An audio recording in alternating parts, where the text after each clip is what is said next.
So now we're going to look at our next big O notation, which is O of n squared. So we're going to start this off with the code that we used in the last video, where we had a for loop followed by another for loop. But I'm going to change this, and we're going to remove the console logs, and we're going to nest one for loop inside of the other. And then our console log is going to be for I and j inside of the two for loops. So let's go over to DevTools, and there's our code, and we're going to call this with the number 10.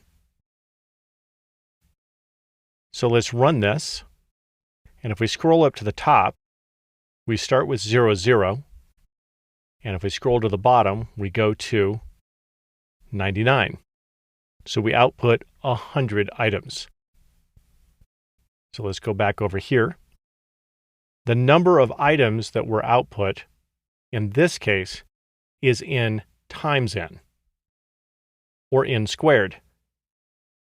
And that's where we get our O of n squared. Now let's take our code and add one more thing to it, because I want to point out a thing that we do for simplifying this notation. Let's take our for loops one layer deeper. Then we'll console log out the variable for that for loop. And let's take a look at this in DevTools. Okay, there's our 3 for loops. Once again, we're going to call it with the number 10.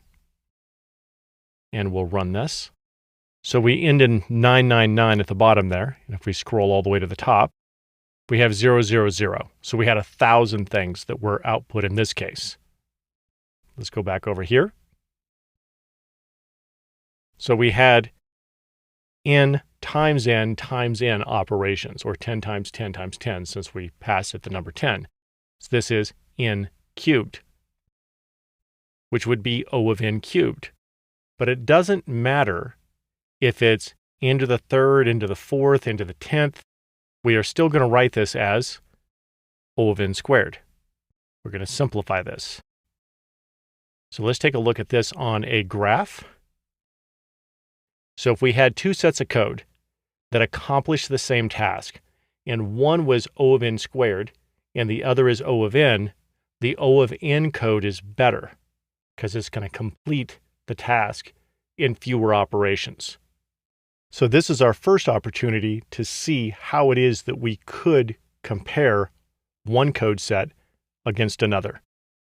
And O of n squared is generally considered an efficient code. If you can write your code in a way that is going to become O of n, it is going to be much more efficient.